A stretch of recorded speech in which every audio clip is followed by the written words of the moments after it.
Leaf, जो लगातार कहती रहती थी कि वह अंधी है, बिस्तर पर आश्चर्यजनक रूप से चुस्त दुरुस्त थी और उसमें अंधे व्यक्ति की कोई अनाड़ीपन नहीं थी। फिर भी वह मुझसे हर दिन नहलाने और खाना खिलाने का काम करवाती थी। मैं खुद को यही समझाती रही कि मैं सब कुछ कल्पना कर रही हूं, जब तक कि आज मैंने उसे तीसरी मंजिल पर बने गुप्त कमरे में अकेले खड़े नहीं देख लिया। अंदर की दीवारें ऊपर से नीचे तक मेरी बचपन से लेकर वयस्कता तक की गुप्त तस्वीरों से ढकी हुई थी। वह धीरे से अपनी उंगलियों से मेरी सबसे नई तस्वीर को छू रही थी। मैंने डर के मारे गहरी सांस ली। उसने अपना सिर घुमाया और उसकी पैनी नजरें मुझ पर ऐसे टिक गईं जैसे कोई कील हो। उसके होठों पर एक डरावनी मुस्कान फैल गई। कहाँ जा रहे हो प्यारे? मेरी सगाई से एक रात पहले मुझे विक्टोरिया का एक संदेश मिला। मैं उस संदेश को देखता रहा, सोचता रहा कि आखिर उसे इस समय ही वापस क्यों आना पड़ा। विदेश में पढ़ाई करते हुए उसने जो 4 साल बिताए, वे मेरे जीवन के सबसे सुकून भरे साल थे। लेकिन जाहिर है, वह कल ही तो लौटी थी और आज वह पहले से ही यहां आकर मेरे लिए मुसीबत खड़ी कर दी है। मैं खिड़की से बाहर झांकने से खुद को रोक नहीं पाई और देखा कि विक्टोरिया एक रोल्स रॉयस के सहारे बड़े ही सलीके से खड़ी थी, मानो उसे मेरी निगाहों का एहसास हो गया हो।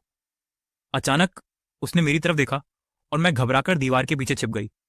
मैंने लिखना शुरू किया कि मुझे सर्दी है, फिर उसे बदलकर दस्त बता दिया और फिर उसे भी डिलीट कर दिया।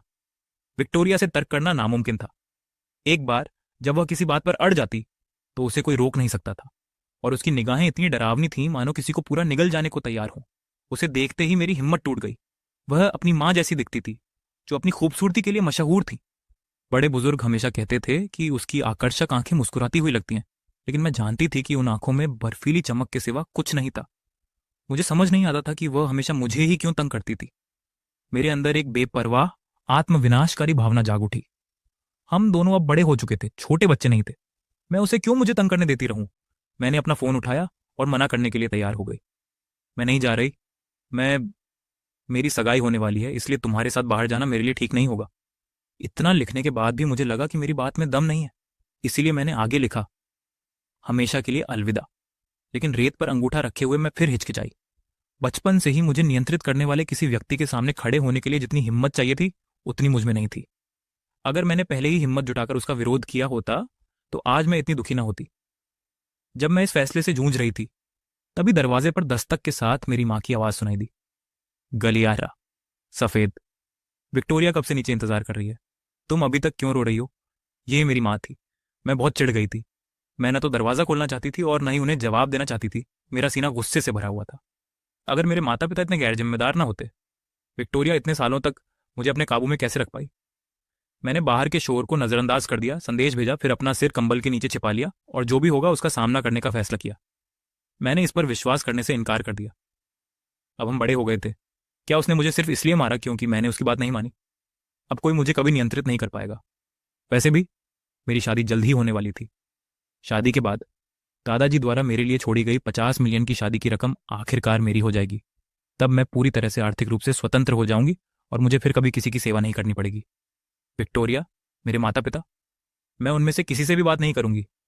मैं उन सबको ब्लॉक कर दूंगी और उन्हें पछतावे के साथ जीने दूंगी। ये सोचकर मुझे संतुष्टि मिली। लेकिन जैसे जैसे मैं सोचती रही, मेरी आंखों से फिर से आंसू बहने लगे। जैसे ही मैंने टिश्यू लेने के लिए हाथ बढ़ाया, अचानक किसी ने कंबल खींच लिया। गुस्से से मैंने ऊपर देखा तो पाया कि विक्टोरिया मेरे बिस्तर के पास बैठी मुझे घूर रही थी। मेरा गुस्सा पल भर में गायब हो गया। तुम अंदर कैसे आई? मैं इंस्टिंक्टिवली पीछे हट गई। हम दोनों के बीच दूरी बनाने की कोशिश की, लेकिन उसने तुरंत मेरी कलाई पकड़ ली। वाइट, तुम कब से भरी हो गई? मुझे कितनी बार बुलाना पड़ेगा तब जाकर तुम बाहर आओगी? मैंने बहुत संघर्ष किया, लेकिन खुद को छुड़ा नहीं पाई। इसलिए मैंने गुस्से में कहा, मैं नहीं जा रही। उसकी आवाज़ बर्फ की तरह ठंडी। हिम्मत है तो फिर से कहो, मैं 100 बार कह सकती हूँ, मैं नहीं जा रही। ये हिम्मत जुटाने में मुझे अपनी पूरी ताकत लगानी पड़ी। मेरी जल्द ही शादी होने वाली है। मैं अब बालिग हो चुकी हूँ। ये मत सोचो कि तुम मुझे पहले की तरह धमका सकते हो। गुस्सा होने के बजाय वह मुस्कुराई और आंखें सिकोड़ते हुए मुझे घूरने लगी। खैर, तुम्हारा गुस्सा तो वाकई बढ़ गया है। बोलते ही उसने मेरी ठोड़ी को ऐसे पकड़ा जैसे मुझे चूमने वाली हो। डर से मेरी आंखें चौड़ी हो गईं और मैं घबराकर उसे घूरने लगी। वह हमेशा से इतनी ही दुष्ट थी। जब हम बच्चे थे तब भी वह यही करती थी। जब भी उसे कहीं जाना होता था, वह मुझे जबरदस्ती साथ ले जाती थी। अगर मैं मना कर देता तो वह मुझे धमकाने के लिए यही चाल चलती थी। अब वह फिर से वही चाल चल रही थी। फिर वह मेरे करीब झुक गई। पोंग परिवार अपनी प्रतिष्ठा को सबसे ऊपर रखता है। अगर उन्हें पता चल गया कि शादी से पहले तुम्हारा मेरे साथ संबंध था, तो अंदाजा लगाओ क्या होगा। और तुम्हारे दादाजी का शादी का पैसा क्या तुम्हें लगता है कि तुम उसे तब भी हासिल कर पाओगे? ठीक है, मैंने धीमी आवाज में कहा। मैं मान जाऊंगा। तुम मैं अभी जाती हूं। तभी उसने मुझे ऐसे छोड़ा जैसे कुछ हुआ ही ना हो। फिर वह अकड़ते हुए मेरे कमरे का मुआयना करने लगी। जब हम नीचे गए तो मेरे माता पिता और मेरी छोटी बहन बैठक में बैठे 3 लोगों के परिवार की तरह खुशी खुशी बातें कर रहे थे। जैसे ही मेरी माँ ने हमें देखा, वह विक्टोरिया को देखकर मुस्कुराई। अरे, व्हाइट के साथ तुम्हारी तरह किसी की नहीं बनती। वह सारा दिन अपने कमरे में बंद रहता है और मुश्किल से ही बोलता है। तुम ही अकेली हो जो उसे बाहर निकाल सकती हो। यही उनका मानना था, या यूं कहें कि वे यही मानना चाहते थे। दादाजी के निधन के बाद से हमारा परिवार साल दर साल कमजोर होता चला गया। मेरे पिता का करियर रुक गया था। अगर उन्हें पदोन्नति चाहिए थी तो वोंग परिवार से वैवाहिक संबंध बनाना जरूरी था। दोनों परिवारों को एक दूसरे से लाभ होने वाला था, जबकि विक्टोरिया का परिवार सामाजिक प्रतिष्ठा में हमसे कहीं ऊपर था। इसलिए जब भी विक्टोरिया मुझसे मिलने आती, मेरे माता पिता मुझे लगातार याद दिलाते रहते कि मैं उसकी बात मान लूं, उसकी चापलूसी करूं और उसे खुश रखूं। अन्यथा वे मुझे वापस गांव भेजने की धमकी देते थे। मैंने उन्हें कुछ उदासीन जवाब दिया। फिर वह मुझे बाहर ले गई। निकलने से पहले मैंने अपनी बहन को यूरोप घूमने जाने की जिद करते हुए सुना। जब पापा ने मना कर दिया तो उसने पापा को खुद ले जाने के लिए जिद की। वैसे भी वे मुझे कभी पारिवारिक यात्राओं पर साथ नहीं ले जाते थे। अगर वे मुझे बुलाते भी तो मैं नहीं जाती। मुझे वहां सिर्फ दूसरों को बेहतर दिखाने के लिए जाने में कोई दिलचस्पी नहीं थी। कार में बैठने के बाद मुझे बिल्कुल भी अंदाजा नहीं था कि विक्टोरिया क्या योजना बना रही है। उसने एक शब्द भी नहीं कहा, इसलिए मैं भी चुप रही। आखिरकार कार रुक गई। होटल के बाहर उसने कार की खिड़की नीचे की। उसकी उंगली शीशे पर एक लयबद्ध थपथपाट कर रही थी। कुछ देर तक हम चुपचाप बैठे रहे। फिर मेरा सब्र टूट गया। हम यहाँ क्या कर रहे हैं? उसने अपना सिर प्रवेश द्वार की ओर झुकाया। मैंने भी उसकी नजर का पीछा किया। क्या वह रिचर्ड नहीं था, मेरा तयशुदा मंगेतर? उसके बगल में एक और आदमी था। रिचर्ड बेचैनी से आगे बढ़ गया, जबकि दूसरा आदमी उसके पीछे पीछे चल रहा था, उसके साथ चलने की कोशिश कर रहा था। मैंने नजरें हटा लीं, ये सोचकर कि देखने लायक कुछ नहीं है। लेकिन विक्टोरिया ने मेरे हाथों में तस्वीरों का एक बंडल थमा दिया। हर तस्वीर में रिचर्ड उस आदमी के साथ दिख रहा था। मैं जानती थी कि अगर विक्टोरिया एक दिन भी मुझे परेशान करने का कोई ना कोई तरीका ढूंढे बिना रह गई तो शायद वह बर्दाश्त नहीं कर पाएगी। जाहिर है, उसकी खुशी मेरी कीमत पर ही मिल सकती थी। तुमने ये देखा, फिर भी उसे शादी करना चाहते हो? तो क्या हुआ अगर वो किसी और के साथ है? मुझे परवाह नहीं, वो जिसके साथ चाहे सो सकती है। मैंने विक्टोरिया की तरफ नहीं देखा, लेकिन मैं महसूस कर सकती थी कि उसकी निगाहें मुझ पर टिकी हुई हैं। विक्टोरिया की उसकी मौजूदगी बहुत भारी थी। दबाव इतना ज्यादा था कि उसकी आंखों में देखना नामुमकिन था। मैं हमेशा सबसे पहले नजरें हटा लेती थी। मैं खुद को असहज नहीं करना चाहती थी। उसकी निगाहें मानो मुझे जलाकर राख कर देंगी। मेरे सिर में झुंझुनी सी होने लगी। इसलिए मैं समझाती रही, मुझे बस दादाजी की शादी की रकम चाहिए, फिर मैं घर छोड़कर चली जाऊंगी। और कुछ मायने नहीं रखता तो फिर वही क्यों? उसने जोर देकर पूछा। मैंने उसे नहीं चुना, मेरे माता पिता ने चुना। वे मुझे इस दुनिया में लाए और पाला पोसा। अगर मैं उनकी बात मानकर चली जाती तो शादी हो जाने पर मैं समझ जाऊंगी कि मेरा कर्ज चुकता हो गया है। उसके बाद मैं उस घर में कभी वापस नहीं जाऊंगी। मैं कहीं ऐसी जगह ढूंढ लूंगी जहां मैं गायब हो जाऊं और कोई मुझे परेशान न कर सके। मेरी बात सुनने के बाद उसने गहरी सांस ली, फिर कार स्टार्ट की और बिना कुछ कहे चली गई। आधे रास्ते में उसने अचानक ऐसे कहा जैसे कुछ हुआ ही ना हो। तुम मुझसे शादी क्यों नहीं कर लेते? मुझे आखिरकार शादी करनी ही है, और मैं वादा करती हूं कि मैं इधर उधर चक्कर नहीं चलाऊंगी। बेशक वह ऐसा नहीं करती। मुझे तंग करना ही उसका मनोरंजन था। जब वह विदेश में कॉलेज में पढ़ रही थी तो वह इतनी व्यस्त थी कि अगर मैं उसके चंगुल से बच जाता तो वह मुझे परेशान भी नहीं करती। अगर मैं उससे शादी करता तो मैं सीधे एक जाल में फंस जाता, और अगर मैं उसके घर में रहने लगता तो मुझे हर दिन डर के साए में जीना पड़ता। बिल्कुल नहीं। मुझे यकीन था कि एक दिन मुझे कोई ऐसा मिलेगा जिससे मैं सच में प्यार करूंगा। जहां तक रिचर्ड की बात है, वह जिससे चाहे मिल सकती थी। मैं बाद में उसे तलाक लेने का मौका ढूंढ लूंगा। मैंने जवाब दिया, तुम मेरे लायक नहीं हो। मुझे यकीन था कि विक्टोरिया सिर्फ मुझे चिढ़ा रही थी। जब भी हम पहले साथ होते थे वह बहुत कुछ कह देती थी, इशारों में। कभी कभी वह अचानक मेरे करीब झुक जाती या मेरा हाथ पकड़ने की कोशिश करती, और मैं हर कोशिश से बचता रहा। हमारे परिवार भले ही बराबर के न रहे हों, लेकिन हम एक ही आवासीय परिसर में रहते थे और एक दूसरे को सालों से जानते थे। यहां तक कि वह भी हद से आगे बढ़ने की हिम्मत नहीं करती थी। मुझे यह भी पता था कि उसने हाई स्कूल में मुझे एक प्रेम पत्र लिखा था। उसने उस पर हस्ताक्षर नहीं किए थे, लेकिन मुझे पता था कि वह उसी ने लिखा है। एक दिन स्कूल से घर लौटते समय मैं अपने बैग में केएफसी के पैसे ढूंढ रहा था। जब मैंने वह पत्र निकाला तो उसने उसे सरसरी तौर पर देखा, टुकड़े टुकड़े कर दिया और सड़क किनारे कूड़ेदान में फेंक दिया। उस समय उसकी कार मेरे पीछे पीछे ही आ रही थी। उसके बाद वह मुझे और भी ज्यादा हुक्म देने लगी। कभी कभी उसके इस दबंग रवैये के पीछे मुझे कड़वी नाराजगी का हल्का सा एहसास होता था। मैं उसे डरती भी थी और नफरत भी करती थी, लेकिन अंदर ही अंदर मैं पूरी दुनिया से भी नफरत करती थी। मैंने कभी उस नफरत को जाहिर नहीं होने दिया, लेकिन वह हमेशा मेरे अंदर थी। मैंने तो सब कुछ तबाह करने के बारे में भी सोचा था। मैंने उस परिवार के घर में आग लगाने और उसे जला देने के बारे में सोचा था जिनसे मेरी शादी हुई थी, लेकिन ये सब सिर्फ कल्पनाएं थीं। असल में मैं पूरी तरह से डरपोक था। विक्टोरिया मुझे पूरे दिन अपने साथ रखने के लिए दृढ़ संकल्पित लग रही थी। दोपहर के भोजन के बाद वह मुझे गोल्फ खेलने के लिए खींच ले गई, फिर मुझे घुड़सवारी के लिए ले गई। मेरे पास इनमें से किसी के लिए भी ऊर्जा नहीं थी। ठीक है, अमारा और नाइट ने चुनौती और अन्य चीजें बनाई। उसके दोस्तों ने उसे स्ट्रीट रेसिंग के लिए आमंत्रित किया। मुझे हमेशा रेसिंग से डर लगता था। मुझे यकीन था कि कुछ ना कुछ गड़बड़ हो जाएगी, लेकिन उसने मुझे मना करने का कोई मौका नहीं दिया और मुझे जबरदस्ती कार में बिठा दिया। रेस ट्रैक खचाखच भरा हुआ था। हर तरफ ग्लैमरस महिलाएं थीं। मैं बिल्कुल बेमेल लग रही थी। विक्टोरिया ने मुझे धक्का देकर पैसेंजर सीट पर बिठा दिया। मैंने निकलने की कोशिश की, लेकिन उसने फिर वही धमकी दी। वाइट, क्या तुम्हें लगता है कि मैं इन सबके सामने तुम्हें किस नहीं करूंगी? मैं लगभग रो पड़ी। प्लीज, क्या तुम कम से कम गाड़ी धीरे चला सकती हो? फिर रेसिंग नहीं होगी। वह बिल्कुल निडर लग रही थी। मेरे पास कोई रास्ता नहीं था। इंजन इतनी जोर से दहाड़ रहा था कि मेरे कान दुखने लगे। मैंने बेताब होकर जो भी हाथ लगा उसे पकड़ लिया। गाड़ी तेजी से आगे बढ़ी, जिससे मेरा पेट खराब हो गया, अंदर से बाहर। मैंने कसम खाई थी कि मैं विक्टोरिया के साथ फिर कभी कहीं नहीं जाऊंगा। जब हम एक तीखे मोड़ से गुजर रहे थे, तब भी उसमें बोलने की हिम्मत थी। उसने फिर पूछा, फाइट, तुम मुझसे शादी क्यों नहीं कर लेते? मैं जवाब देने से इतना डर गया था। उसे हमेशा से इस तरह की हरकतें करना पसंद था। उदाहरण के लिए, जब मैं उसकी साइकिल के पीछे बैठता था तो वह मुझसे कसम खिलवाती थी कि मैं उसके कॉल का तुरंत जवाब दूंगा और हर मैसेज का तुरंत रिप्लाई करूंगा। अगर मैं चुप रहता तो वह मुझे धमकी देती थी, अगर तुम नहीं मानोगे तो हम इस पहाड़ी से नीचे लुढ़क जाएंगे साथ में। कभी कभी मुझे लगता था कि विक्टोरिया और मैं अंदर से एक ही जैसे हैं। दोनों के मन में सब कुछ नष्ट करने की इच्छा छिपी हुई है। फर्क सिर्फ इतना था कि मैं इसके बारे में सिर्फ कल्पना करता था। उसने सचमुच ऐसा कर दिया। इससे पहले कि मैं कुछ सोच पाता कि क्या जवाब दूं, कार अनियंत्रित होकर पहाड़ से टकरा गई। सौभाग्य से हम रेलिंग के बजाय पहाड़ से टकराए, वरना हम दोनों ही खाई में गिर जाते। सदमे में डूबा हुआ मैंने उसके खून से सने चेहरे को देखा और कांपती हुई आवाज में पूछा, क्या तुम मुझे भी अपने साथ नीचे गिराना चाहती थी? तुम?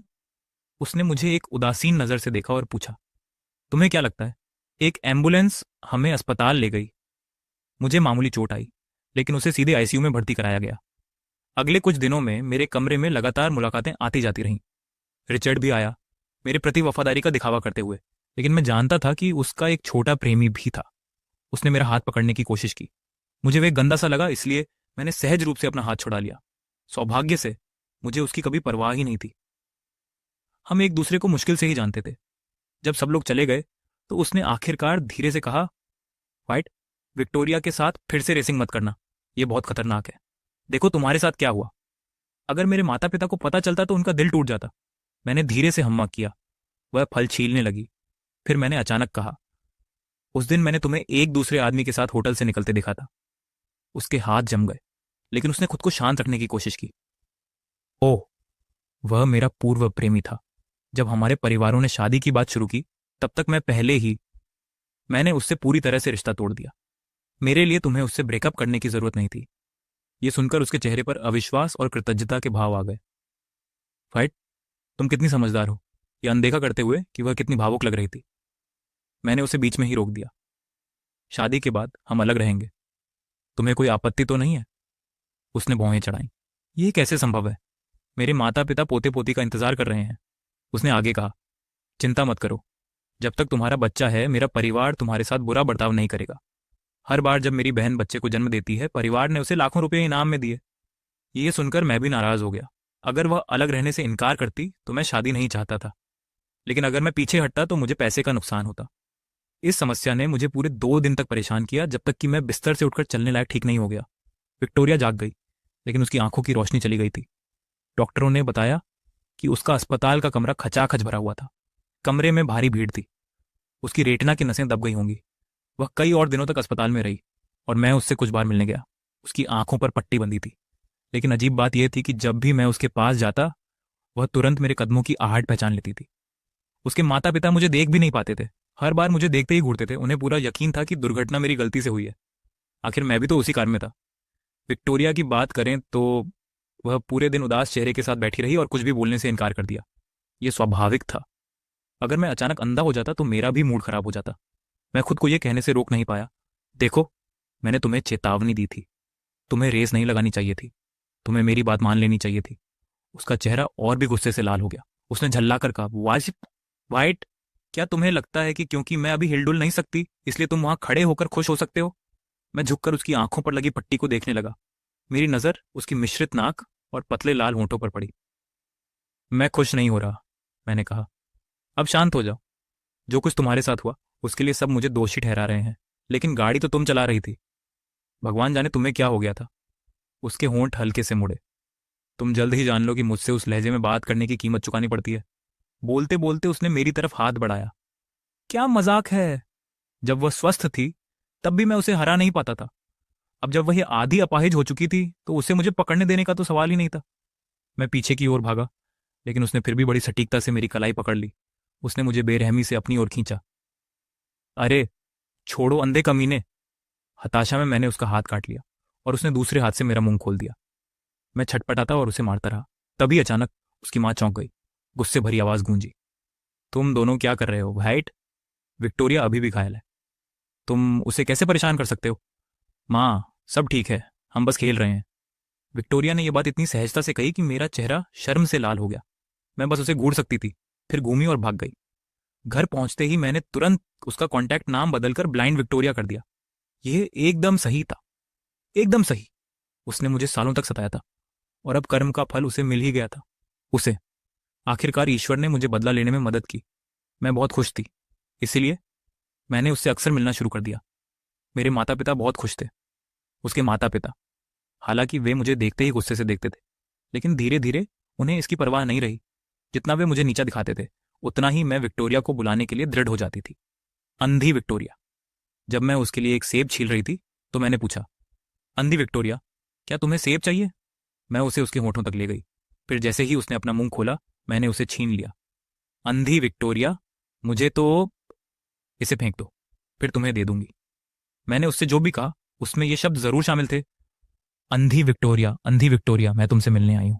अंधी विक्टोरिया, आज कैसा लग रहा है? अंधी विक्टोरिया, बसंत आ गया है। अफसोस तुम इसे देख नहीं सकती। अंधी विक्टोरिया, अगर हिम्मत है तो मुझे मारो, मैं तुम्हारे ठीक सामने खड़ी हूं। अंधी विक्टोरिया, क्या तुम पागल हो? तुम पहले बहुत सख्त थी, अब आओ और मुझे सबक सिखाओ। कभी कभी मुझे पता होता था कि मैं उसके साथ क्रूरता कर रही हूं। वह देख नहीं सकती थी, फिर भी मैं उस पर नमक छिड़कती रहती थी। जख्म। फिर भी मैं रुकना नहीं चाहती थी। अगर मैं अंधी होती तो वह मुझे दुगनी तकलीफ देती। विक्टोरिया के अस्पताल से छुट्टी होने के बाद मैंने उसके घर जाना कम कर दिया। सच कहूं तो मुझे उसके परिवार से डर लगता था। रिचर्ड से मेरी सगाई से एक दिन पहले विक्टोरिया अपने माता पिता के साथ मेरे घर आ गई। मैं उनके सामने कुछ भी करने की हिम्मत नहीं कर पाई, इसलिए मैंने विनम्रता से विक्टोरिया से पूछा, क्या अब आप बेहतर महसूस कर रही हैं? उसने मेरी तरफ मुस्कुराया और मैंने मन ही मन आंखें घुमाई, जबकि उसके माता पिता मेरे माता पिता से बातें कर रहे थे। मैं लगभग ऊपर जाने का मन नहीं था, लेकिन मैंने विक्टोरिया का हाथ पकड़ा और कहा कि मैं उसे सैर पर ले जा रही हूं।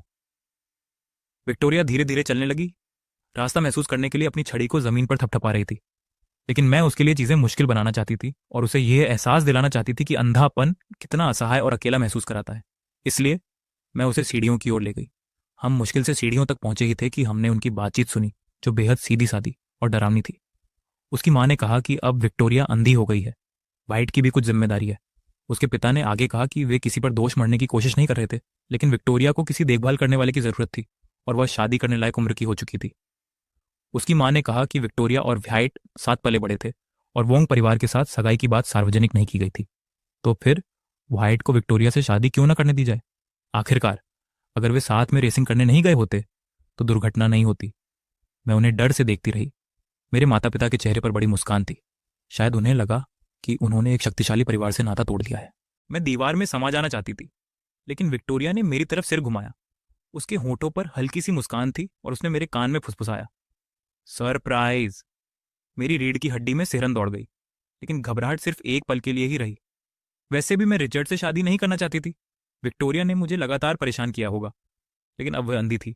अब से उसे परेशान करने की बारी मेरी थी।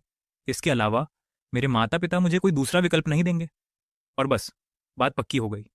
हमने सगाई की रस्म भी छोड़ दी। हमने 1 महीने बाद शादी तय की। अगले दिन हमने अपना विवाह पंजीकृत करवाया। तीसरे दिन दादाजी की शादी की सारी धनराशि मेरे नाम पर स्थानांतरित कर दी गई। इसमें नकद, अचल संपत्ति और दुकानें शामिल थीं। मैं बेहद खुश थी। मैं तुरंत दादाजी द्वारा मेरे लिए छोड़े गए घरों में से एक में रहने चली गई। मेरे माता पिता गहरी नाराजगी से देख रहे थे। माँ ने कहा, हमने तुम्हारा भला क्या बिगाड़ा है? तुम्हारी शादी होने वाली है, फिर भी तुम अभी घर छोड़कर जाने की जल्दी में हो। लोग हमारे परिवार के बारे में क्या सोचेंगे? पिताजी ने बेटों को कृतज्ञ कहा। भेड़ियों की तरह, जिन्हें कभी सही तरीके से पाला पोसा नहीं जा सका, उन्होंने मुझ पर परिवार के बारे में कभी न सोचने का आरोप लगाया। क्या तुम सच में मुझसे इतनी नफरत करती हो? मेरी बहन ने आगे कहा। वाइट, तुम्हें मम्मी पापा को परेशान करने की क्या जरूरत है? मैंने कोई प्रतिक्रिया नहीं दी। मैं बस सामान ढोने वालों को अपना सामान ले जाते हुए देखती रही, जब तक कि एक भी चीज बाकी नहीं रह गई। विक्टोरिया भी मेरे इस कदम से खुश नहीं थी। उसने पूछा, तुम सीधे मेरे घर क्यों नहीं आ गई? मेरे माता पिता ने हम दोनों के लिए एक घर तैयार किया है ताकि हमें उनके साथ न रहना पड़े, क्योंकि मैं फिर कभी किसी के घर में मेहमान बनकर नहीं रहना चाहता था। जब मैं छोटा था, मेरे माता पिता एक प्यारी सी बेटी चाहते थे। जब मैं लड़का पैदा हुआ तो उन्होंने मुझे गांव में रहने वाले रिश्तेदारों के पास भेज दिया। हर दिन मैं या तो खेतों में काम करता था या उनका बचा हुआ खाना खाता था। उस समय मुझे नूडल्स से नफरत थी, क्योंकि कटोरों में नाम मात्र का मसाला होता था और उनका स्वाद बहुत खराब होता था। एक बार मेरे रिश्तेदारों ने मुझे नूडल्स का एक कटोरा दिया। मैं उसे खा नहीं पाया। उन्होंने कहा कि खाना बर्बाद नहीं किया जा सकता और मुझे उसमें से खाना खिलाया। हर भोजन में एक ही कटोरी। उसे खत्म करने में मुझे 3 दिन लग गए। जब मैंने मिडिल स्कूल जाना शुरू किया, तब जाकर वे मुझे घर ले आए। मेरी बहन मुझसे 5 साल छोटी थी। मेरे लौटने के बाद उसे लगा कि मैं उसके माता पिता को उससे छीनने वापस आई हूं, इसीलिए वह मुझे हर दिन मारती थी। जब भी हमारे माता पिता आते, वह फूट फूट कर रोने लगती। मैंने कुछ समय तक चुपचाप सहा। फिर मुझे एहसास हुआ कि मेरे माता पिता मुझे चुपचाप सहने से ज्यादा प्यार नहीं करेंगे, इसीलिए जब भी मेरी बहन मुझे मारती, मैं भी उसे थप्पड़ मार देती। मैंने पूरी ताकत से मारा। सबसे बुरा समय जो मुझे याद है वो ये था कि मेरे एक थप्पड़ से वो सीढ़ियों से नीचे गिर पड़ी। मुझे लगा था कि मैं डर जाऊंगा, लेकिन पापा ने मुझे 2 थप्पड़ मारे और मेरी नाक से खून बहने लगा। माँ भी मेरे साथ शामिल हो गई और मुझे मारती रहीं। फिर भी मैं अजीब तरह से शांत महसूस कर रहा था। मैं 2 दिन तक घर से भागा भी रहा, जब तक कि वे अनिच्छा से मुझे वापस घर लाने के लिए पुलिस स्टेशन नहीं गए। जैसे जैसे मैं बड़ा हुआ, मुझे समझ आने लगी। एक तरफ वो बेटा था जिसे उन्होंने पाला पोसा नहीं था, सारा दिन उदास और चुप। दूसरी तरफ मीठी बातें करने वाली बेटी थी जिसे अच्छी तरह से पाला पोसा गया था। उनका पक्ष, वो बच्चा जिसकी उन्हें बहुत चाह थी। कोई भी देख सकता था कि पलड़ा किस तरफ झुकेगा, यहां तक कि एक मूर्ख भी जानता था। इसलिए चाहे मेरे माता पिता का घर हो, गांव में मेरे रिश्तेदारों का घर हो या विक्टोरिया का घर, उनमें से कोई भी मुझे अपना नहीं लगता था। मैं ये स्वीकार करती हूँ। मैं अपना जीवन दिन रात मेहनत करके सिर्फ अपना पेट पालने और किराया चुकाने के लिए संघर्ष करने में नहीं बिताना चाहती थी। मुझे दादाजी का पैसा चाहिए था। मुझे पता था कि उन्होंने मुझे जबरन शादी करवाने के लिए पैसे छोड़े थे, लेकिन मुझे उन्हें लेना ही था। मैं क्यों ना लेती? इसे पूरा करने में 2 दिन लगे। मैं कहीं और जा रही थी। मेरा विक्टोरिया के घर में रहने का कोई इरादा नहीं था, फिर भी मैं दिन में उससे मिलने जाती थी। वह अपने माता पिता के साथ रहती थी और जब भी मैं उससे मिलने जाती, उसे सैर पर ले जाती थी। उसकी माँ को यह बिल्कुल पसंद नहीं था। वह कहती थी कि विक्टोरिया की आंखें अभी तक धूप में ठीक से एडजस्ट नहीं हुई हैं, और पूछती थी कि मैं उसे बार बार बाहर क्यों ले जाती हूँ। विक्टोरिया बोल पड़ती, माँ, मुझे भी ताज़ी हवा चाहिए। फिर मैं उसे सड़क पर ले जाती। जैसे ही वे अपनी छड़ी से फुटपाथ पर टैप करती, वह पूछती, वाइट, क्या तुम मुझे मारना चाहते हो? मैं हंसती और उसे रास्ता दिखाती। वह सीधे एक पेड़ की ओर बढ़ रही थी, लेकिन हर बार वह समय से पहले ही हाथ बढ़ा लेती और सामने बाधा महसूस कर लेती। तुम किस तरह की मार्गदर्शक हो? हम में से कौन अंधा है? कभी कभी मुझे सच में आश्चर्य होता था कि क्या वह नाटक कर रही है, क्योंकि मैं उसे कभी भी एक बार भी प्रैंक नहीं कर पाया था। फिर भी वह सचमुच अंधी लग रही थी। रिचर्ड मुझसे मिलने भी आया, ये दावा करते हुए कि वह मुझसे सच्चा प्यार करती है और विक्टोरिया अब अंधी हो गई है। मेरे लिए एक अंधी औरत से शादी करने का कोई कारण नहीं था। मैंने उससे कहा कि वह ये बात खुद विक्टोरिया से कहे। वह उत्सुकता से भाग गई। उसे जाते हुए देखकर मैंने थूक दिया जमीन पर। उनमें से कोई भी अच्छा नहीं था। विक्टोरिया के माता पिता के आग्रह पर मैंने कुछ कपड़े पैक किए और उसके साथ अपने नए घर में रहने चली गई। उसने पूछा, क्या तुम्हें लगता है कि यह एक होटल है? मैंने चिढ़कर कहा, अब तुम अंधी हो गई हो, इसलिए बेहतर होगा कि तुम तमीज से पेश आओ, वरना मैं तुम्हें सबक सिखाऊंगी। उसने एक भौं उठाई। कैसे? मुझे खाना खिलाने से मना करके। उसने कहा कि उसे घर में अजनबियों का आना पसंद नहीं है, इसीलिए नौकर केवल खाना बनाने और सफाई करने आते थे। ज्यादातर समय ऐसा ही होता था। बस हम दोनों। मुझे सबसे ज्यादा अच्छा लगता था उसे सैर पर ले जाना, क्योंकि एक अंधी औरत को अपना रास्ता ढूंढते देखना बहुत मनोरंजक होता था। वह अपनी छड़ी से जमीन पर थपथपाती रहती थी। मैंने पूछा, अगर तुम हमेशा के लिए अंधी हो जाओ तो क्या करोगी? मैं और क्या कर सकता हूँ? मैं तुम्हें थामे रहूंगा और तुमसे अपना ख्याल रखवाऊंगा। मैंने मुस्कुराते हुए अपने होंठ भींच लिया। फिर मैं एक प्रेमी को घर लाऊंगी और तुम्हारी नाक के नीचे ही धोखा दूंगी। एक हाथ से उसने बड़ी सटीकता से मेरा गला पकड़ लिया। मैं डर के मारे उछल पड़ा और जल्दी से मैंने उसकी आंखों के सामने हाथ हिलाया। उसने कोई प्रतिक्रिया नहीं दी। अगर कभी वो दिन आया तो मैं तुम्हारा गला खुद घोंट दूंगा, वाइट। रात के खाने के बाद उसने कहा कि उसे नहाना है, तो जाओ नहा लो। मैंने बेपरवाही से जवाब दिया, मैं चाहती हूं कि तुम मेरी मदद करो। तुम घर पर कैसे नहाते थे? यहां भी वैसे ही करो। मुझे घर का लेआउट पता था, मुझे ये जगह नहीं पता। वह बहुत जिद कर रही थी। मेरे पास उसे बाथरूम में ले जाने, उसे सब कुछ दिखाने और उसके हाथ में शावर का हेड रखने के अलावा कोई चारा नहीं था। फिर मैं जाने के लिए मुड़ा। उसने मुझे पकड़ लिया। तुम क्यों? शर्मिंदा? हम तो पहले से ही शादीशुदा हैं। कौन शर्मिंदा है? मुझे बस तुम्हारा इंतजार करने का मन नहीं है। नहा लो। वाइट, तुम बड़े हो चुके हो। मैं अंधी हूं और मेरे पास सहारा देने के लिए कोई और नहीं है। क्या तुम्हारे पास जमीर नहीं है? मुझे उसमें जरा भी गर्व नहीं दिखा। क्या दृष्टिहीन लोगों को यह साबित करने के लिए जी तोड़ मेहनत नहीं करनी चाहिए कि वे स्वतंत्र रूप से जी सकते हैं? लेकिन वह नहीं। वह ऐसे बर्ताव कर रही थी जैसे उसके दोनों हाथ पैर टूटे हों। जब उसने अपना जैकेट उतारा और अपना ऊपरी शरीर दिखाया तो मैं एक पल के लिए उसे देखती रह गई। जो तुम देख रही हो, पसंद आया? मैंने तिरस्कार पूर्वक जीभ चटकाई, लेकिन फिर उसने अपने बाकी कपड़े भी उतार दिए। बिना कोई चेतावनी दिए मैंने उसे घूर कर देखा। तुम्हें ये उतारने के लिए किसने कहा? वापस पहन लो। क्या तुम कपड़े पहने हुए नहाती हो? मुझे दिखाओ कैसे करते हो। अगर मैं ऐसा करती भी तो तुम मुझे देख नहीं सकती। अंधी विक्टोरिया। उसका लहजा बदल गया। तो तुम भी अपने कपड़े उतार दो, हम साथ में नहा सकते हैं। वैसे भी मुझे कुछ दिखाई नहीं देता। आखिरकार मुझे समझ आया कि वह जानबूझकर ऐसा कर रही थी। मैं कांच के घेरे से बाहर निकल गई। तब तक इंतजार किया जब तक वह काम खत्म करके मैंने उसे एक तौलिया पकड़ा दिया। मुझे मानना पड़ेगा, विक्टोरिया का शरीर वाकई आकर्षक था। मैंने उसे बाथरूम से बाहर निकलने में मदद की। आधी रात को उसने अचानक मुझे फोन किया। जैसे ही मैंने फोन उठाया उसने कहा, पतिदेव, मुझे उठने में मदद कीजिए, मुझे बाथरूम जाना है। गुस्से में मैं बिस्तर से उठा और उसके कमरे में चला गया। बाद में मैंने उसे वापस बिस्तर पर लिटाया, लेकिन उसने मेरा हाथ कसकर पकड़ लिया और बोली, तुम बहुत जालिम हो। हमारी अभी अभी शादी हुई है, फिर भी तुम मुझे यहां अकेला छोड़ देते हो। मैंने कितनी भी कोशिश की, मैं उसे तोड़ नहीं पाई। मैं आजाद था, इसीलिए मैंने दूसरे हाथ से उसे खरोंचने की कोशिश की। उसे मेरी चाल का अंदाजा हो गया और उसने तुरंत मेरे दोनों हाथ पीछे की ओर मोड़ दिए। उसने ताइक्वांडो का प्रशिक्षण लिया था। मैं तुरंत छटपटाने और संघर्ष करने लगा। उसने मुझे नीचे दबा दिया। शांत हो जाओ। एक अंधी औरत तुम्हारा क्या बिगाड़ सकती है? लेकिन हम शादीशुदा हैं। क्या हमें एक दूसरे के करीब आने की कोशिश नहीं करनी चाहिए? बिल्कुल नहीं, मैं हाँफते हुए बोला। फिर गाली दी। कल मैं तुम्हें भूखा मार दूंगा। मैं तुम्हें इस कमरे में बंद कर दूंगा और कभी बाहर नहीं निकलने दूंगा। मैं लोहे की जंजीर खरीदकर तुम्हें जकड़ दूंगा। बस इंतजार करो। तुम अंधी औरत, अंधापन भी तुम्हें तमीज से नहीं सुधरने देता। वह मेरे ऊपर हंस पड़ी। फिर तो मैं तुम्हें आज रात बिल्कुल नहीं छोड़ सकती। उसने मेरे पैरों को अपने पैरों के नीचे दबा लिया और खुद को मेरे चारों ओर इस तरह लपेट लिया कि मैं हिल भी नहीं पा रहा था। मैंने उसके शरीर की कोमलता महसूस की और अपने दिल की धड़कन साफ सुनी। वह जानबूझकर मुझे चिढ़ाती रही। कमीने, मैंने थूकते हुए कहा, मुझे तुम सच में पसंद हो पतिदेव। अरे ठीक है, ठीक है, चलो सोते हैं। अब से हम एक ही बिस्तर पर सोएंगे। आखिर हम शादीशुदा हैं। इससे पहले कि मैं अपना विरोध पूरा कर पाता उसने मुझे जकड़ लिया। मैंने उसके होंठों को अपने होंठों से सटा लिया। हम दोनों कम से कम आधे मिनट तक चुपचाप एक दूसरे से होंठ सटाए बैठे रहे। वह सालों से मुझे ऐसा करने की धमकी देती आ रही थी। कहती थी कि जब भी मैं उसकी बात नहीं मानूंगा वह मुझे चूमेगी, लेकिन उसने कभी ऐसा किया नहीं था। लगता है जो काटता है वो भौंकता नहीं है। मैं काफी देर तक अवाक बैठा रहा। अब से जब भी तुम इस तरह बोलोगी मैं समझ जाऊंगी कि तुम मुझे चूमने के लिए कह रही हो। मैंने गुस्से से नाक सिकोड़ी।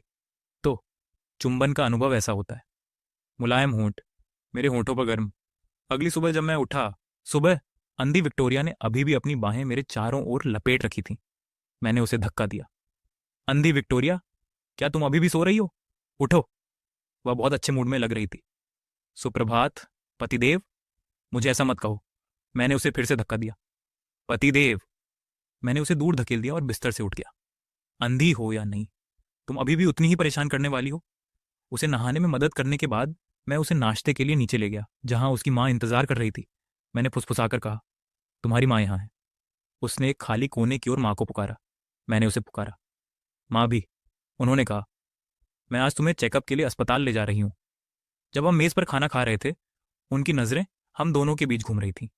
मैंने जल्दी से एक और स्टीम्ड बन उठाया और विक्टोरिया के हाथ में थमा दिया। उसकी माँ ने तुरंत कहा, इसे स्टीम्ड बन ज्यादा पसंद नहीं है, तुम्हें इसे दलिया खिलाना चाहिए। ठीक है माँ। मैंने प्याज के पैनकेक का एक कोना अपने मुंह में डाला और फिर अंधी विक्टोरिया को दलिया खिलाना शुरू किया।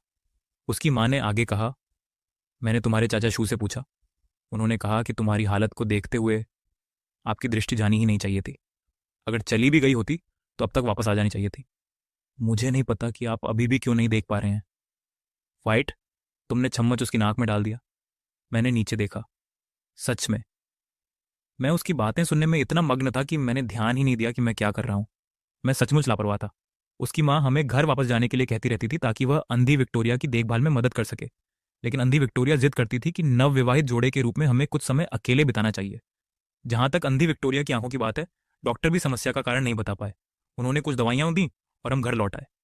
उसके बाद कुछ समय तक हमने लगभग सारा समय नए घर में ही बिताया। जब मैं ऊब जाता था तो स्टूडियो में पेंटिंग करता था, जबकि वह स्टडी रूम में ऑडियो बुक सुनती थी। जब भी उसे किसी चीज़ की जरूरत होती, वह मुझे बुलाती थी। मुझे उसे खाने के समय खिलाना पड़ता था, लेकिन मैं जानबूझकर वो खाना चुनता था जो उसे नापसंद था, जैसे गाजर, पत्तेदार सब्जियां, सुअर का मांस आदि। हालांकि कभी कभी वह इतनी दयनीय दिखती थी कि मैं उसके लिए कुछ अच्छा मंगवा लेता था। उसके लिए रात में वह मेरे साथ बिस्तर साझा करने पर जोर देती थी, यह कहते हुए कि हमें एक दूसरे के साथ समय बिताना चाहिए। चूंकि वह अंधी थी, इसीलिए वह कम खतरनाक लगती थी। इसके अलावा हम पहले से ही शादीशुदा थे, इसीलिए हमें अंततः एक बच्चे की आवश्यकता होगी। मैं भी यौन संबंध को लेकर उत्सुक था। एक ही बिस्तर पर कुछ रातें बिताने के बाद हम जल्द ही एक साथ हो गए। 2 हफ्ते बाद मैं अपने कॉलेज के सहपाठियों के साथ डिनर पर गया। अचानक उनमें से एक को कुछ काम आ गया, इसीलिए मिलन समारोह जल्दी समाप्त हो गया। जब मैं घर लौटा तो अंधी विक्टोरिया स्टडी रूम में नहीं थी और मास्टर बेडरूम खाली था। वो भी, ये 2 जगहें थीं जिन्हें वो सबसे अच्छी तरह जानती थी। वो दोनों में से किसी में भी नहीं थी। मुझे लगा कि शायद उसकी माँ उसे लेने आई हो। मैं उसे फ़ोन करने ही वाली थी, लेकिन जब मैं मुड़ी तो देखा कि उसकी आंखों की रोशनी जाने के बाद से उसका फ़ोन बेडरूम में पड़ा हुआ था। वो अपना फ़ोन लगभग कभी भी अपनी पहुंच से दूर नहीं रखती थी ताकि कुछ भी होने पर वो किसी को फ़ोन कर सके। मेरा दिल बैठ गया। क्या वो कहीं भटक गई और गिर गई, जिससे उसके सिर पर चोट लगी हो? मैं उसे ढूंढने के लिए दौड़ी। कहीं वो मर तो नहीं गई। जब मैंने ऊपर देखा तो मुझे एक नज़र आई।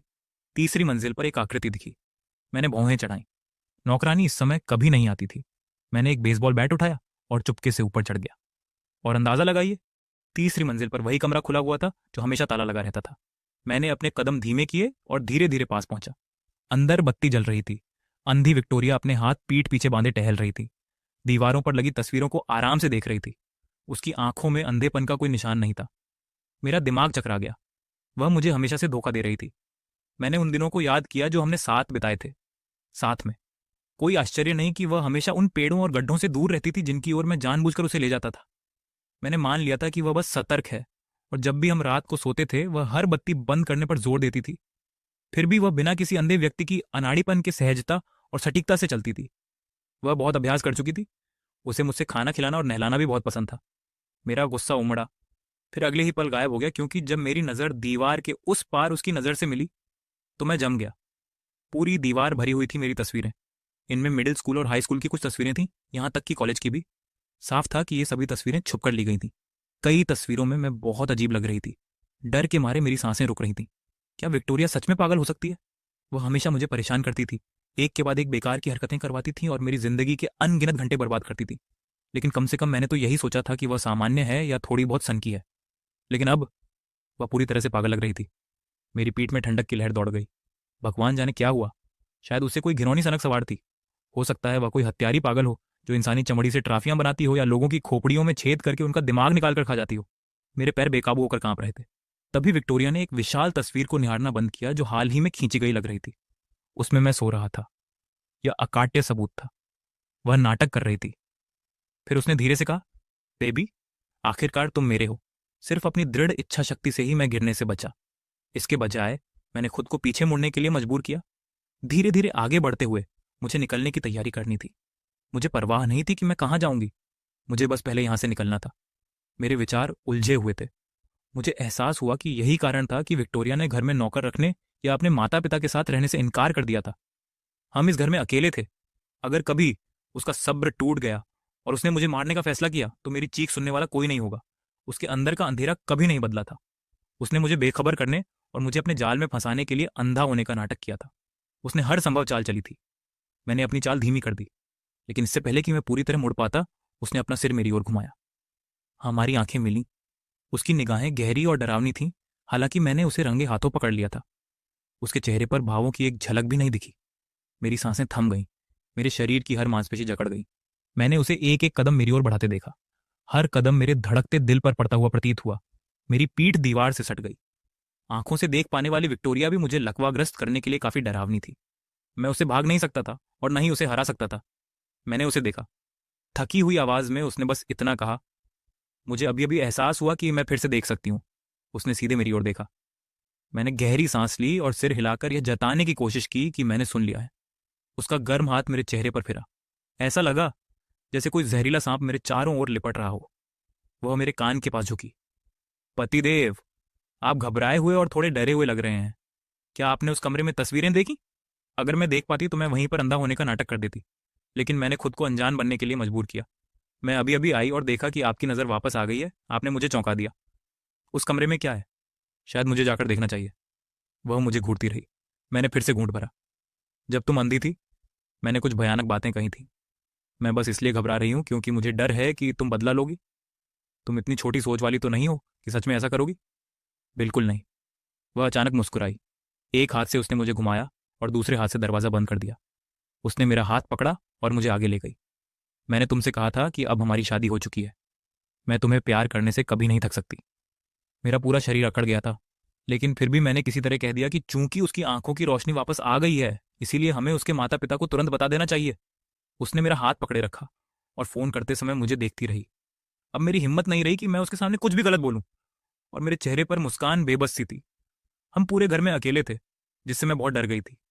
फिर उसकी माँ ने हमें रात के खाने पर बुलाया। मुझे ऐसा लगा जैसे मुझे मौत की सजा से मोहलत मिल गई हो। ये उन डरावनी फिल्मों जैसा था जो मैंने बचपन में देखी थी। भूत और राक्षस कभी भीड़ भाड़ वाली जगहों पर हमला नहीं करते, इसीलिए बच जाना आसान था। इसका मतलब था कभी अकेला न रहना। जब हम विला से बाहर निकले तो हवा भी ताज़ा महसूस हुई। इस बार गाड़ी वो चला रही थी। इससे पहले जब भी हम बाहर जाते मैं ही गाड़ी चलाता था।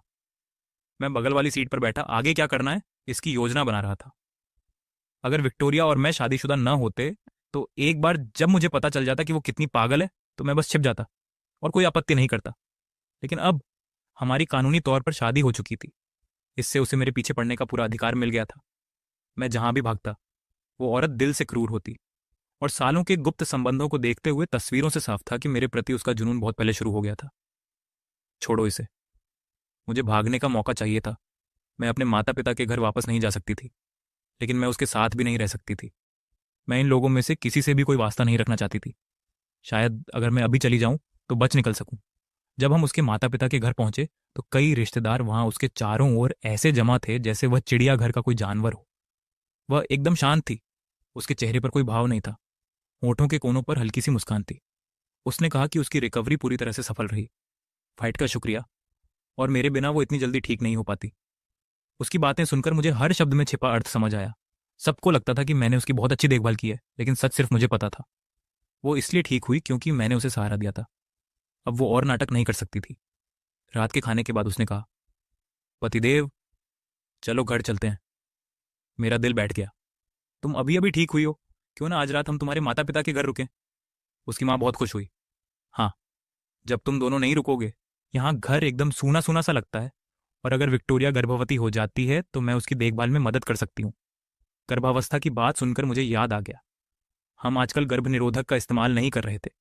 मैंने सोचा था कि विक्टोरिया अंधी है, इसीलिए वो कोई चालाकी नहीं कर सकती, तो अगर बच्चा हो भी जाए तो कोई बात नहीं। लेकिन अब जब मुझे पता चला कि वह कितनी परेशान है, तो मुझे गर्भ निरोधक का इस्तेमाल न करने का बहुत पछतावा हुआ। रात के खाने के बाद मैं बैठक में ही रुकी रही और ऊपर जाने से मना कर दिया। जब सब लोग चले गए तो उसने मेरी तरफ एक पाँव उठाकर पूछा, तुम्हें कब से मजा आने लगा? अभी अभी से इतना ड्रामा क्यों? मैंने टीवी पर चल रहे उस बेतुके ड्रामे पर अपनी नजरें गड़ाई रखीं और बिना पीछे देखे जवाब दिया, पहले सो जाओ, मैं बाद में आ जाऊंगी। वह मेरे साथ रुकी और देखती रही। हम रात 9 बजे से सुबह 2 बजे तक वहीं बैठे रहे और आखिर में एक हॉरर फिल्म देखी। इससे मैं और भी डर गई। वह बड़ी धैर्य से मेरे बगल में बैठी इंतजार करती रही। आखिरकार उसकी भी नींद खुली नहीं रह सकी, इसीलिए वह उठी और अपने कमरे में चली गई। मैं घबरा कर दरवाजे की तरफ देखती रही। भागने का समय नहीं था अब। और जैसे ही उसने मुझे पकड़ा, वह मुझे वापस घसीट ले गई। मैंने सोफे पर रात बिताने और अगले दिन उसके काम पर जाने के बाद भागने का फैसला किया। लेटते ही मुझे नींद आ गई। धुंधली सी नींद में मैंने महसूस किया कि उसने मेरे चारों ओर कंबल लपेटा और मुझे पकड़ने के लिए हाथ बढ़ाया। मैं झटके से जाग गया। तुम क्या कर रही हो? तुम्हें क्या लगता है मैं तुम्हें ढक रही हूं? क्या तुम अभी भी फिल्म देखना चाहती हो? मैं तुरंत उठ बैठा और अपनी भारी आंखों को टीवी पर टिकाए रखने की कोशिश की। मेरा पूरा शरीर अकड़ा हुआ महसूस हो रहा था। मैंने खुद से कहा कि वह ऐसा नहीं करेगी। यहां कुछ भी करने की हिम्मत नहीं कर सकती। उसके माता पिता के घर में तो बिल्कुल नहीं। यही सोचकर मैं जल्दी ही फिर सो गई। अगली सुबह जब उठी तो विक्टोरिया के कमरे में बिस्तर पर लेटी थी, लेकिन वह जा चुकी थी। मैंने जल्दी से दरवाजा अंदर से बंद कर दिया और उसके कमरे में कुछ भी संदिग्ध ढूंढने के लिए तलाशी ली। मुझे कुछ नहीं मिला। वह औरत अपने राज बड़ी चालाकी से छुपाती थी। जब मैं नीचे गई तो उसकी माँ मुझसे कुछ ज्यादा ही प्यार से पेश आ रही थी। बार बार पूछ रही थी कि मेरी नींद कैसी रही और विक्टोरिया का ख्याल रखने के लिए मुझे धन्यवाद दे रही थी। मैंने सावधानी से पूछा, क्या विक्टोरिया ने कभी क्या तुमने मनोचिकित्सक से सलाह ली है? उसकी माँ ने उलझन भरी निगाहों से मेरी तरफ देखा। फिर उनका चेहरा एकदम ठंडा पड़ गया। वह बीमार नहीं है। उसे मनोचिकित्सक की क्या जरूरत है? अब तुम्हारी शादी हो चुकी है। तुम्हें ज्यादा समझदारी से बात करनी चाहिए, उसे लगातार झगड़ने और लड़ने के बजाय। जाहिर है मैं उसकी माँ से कुछ नहीं सीख सकती थी। मैंने पूछा कि विक्टोरिया कहाँ गई है? उसने कहा कि विक्टोरिया दोस्तों के साथ बाहर गई है। विक्टोरिया ने यह भी कहा था कि हमें शादी के बाद ही काम पर लौटना चाहिए और उसके बाद हनीमून पर जाना चाहिए। ये सोचकर ही मुझे डर लगने लगा। मैंने बहाना बनाया और उसके माता पिता के घर से चुपके से निकल गया। फिर अपने घर लौट आया। मैंने एक सूटकेस निकाला और उसमें अपने सारे दस्तावेज और कुछ कपड़े भर लिए। फिर एक कार बुलाई और सीधे हवाई अड्डे के लिए निकल पड़ा। दक्षिण की ओर जाने वाला पहला टिकट मैंने खरीद लिया। हवाई अड्डे पर उतरने के बाद मैंने किसी पर्यटक शहर जाने के लिए टैक्सी लेने और वहां कुछ महीनों तक रहने की योजना बनाई थी। सौभाग्य से मेरा नियमित काम ऑनलाइन चित्र बनाना था, इसीलिए मैं कहीं से भी काम कर सकता था। शायद मैं अपनी शादी के लिए जमा की गई धनराशि खो दूंगा, लेकिन जिंदा रहना ज्यादा जरूरी था। मैंने फोन पर कार बुक करने के बाद जल्दी से नीचे की ओर दौड़ लगाई। जैसे ही मैंने दरवाजा खोला, मैंने विक्टोरिया को आंगन की दीवार से टेक लगाकर मुस्कुराते हुए देखा। पतिदेव, सारा सामान पैक कर लिया है, कहाँ जा रहे हो? मैं जम गया।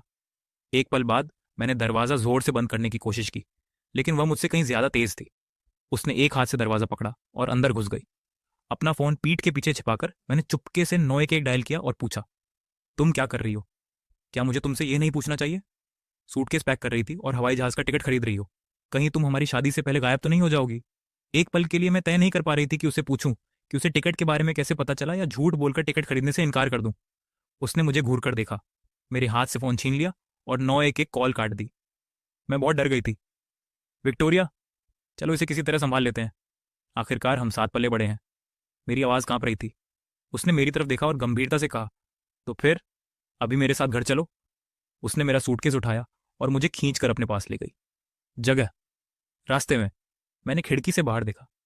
क्यों ना हम तुम्हारे माता पिता के साथ ही रहे। तुम उनकी इकलौती बेटी हो। तुम्हारे बिना वे बहुत अकेले होंगे। उसने मेरी तरफ देखा।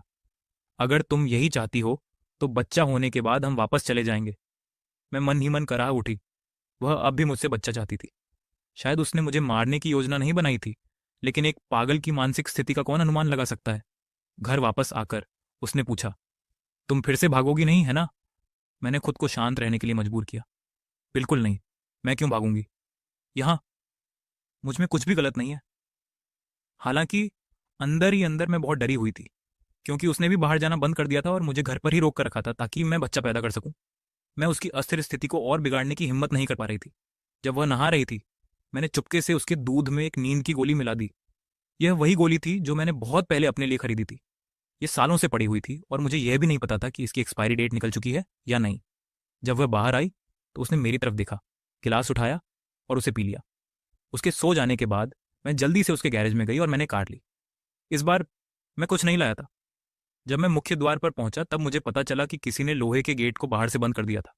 जब हम लौटे थे तब तो वे बंद नहीं थे। क्या तुम ठीक से व्यवहार नहीं कर सकते? मेरे पीछे से एक गहरी आवाज आई। मैं मुड़ा और फिर से विक्टोरिया को देखा। वह गुस्से में थी। उसकी निगाहें गहरी और रहस्यमयी थीं। उस चांद रहित तूफानी रात में हमारे चारों ओर सब कुछ शांत और काला था। यहां तक कि नींद की गोलियां भी उसे सुला नहीं पा रही थीं, जिससे वह पहले से कहीं ज्यादा डरावनी लग रही थी। क्या तुम नहीं हो? क्या तुम अभी तक थके नहीं हो? मैं तो बस ड्राइव पर जाना चाहता था। बिना कुछ और कहे वह मुझे वापस अंदर खींच ले गई और हथकड़ी और पैरों में बेड़ियां निकालकर सीधे मेरे पैरों में लगा दी। मेरी आंखें डर से चौड़ी हो गईं। उसने पूछा, तुमने उस कमरे में तस्वीरें देखी है ना? बेबी क्या? कौन सा कमरा, कौन सी तस्वीरें? अभी भी अनजान होने का नाटक कर रहे हो? मेरी आवाज कांप रही थी। क्या तुम अभी गंदे खेल खेलने के मूड में हो? क्या तुम कम से कम पहले मेरे पैरों की बेड़ियां खोल सकती हो?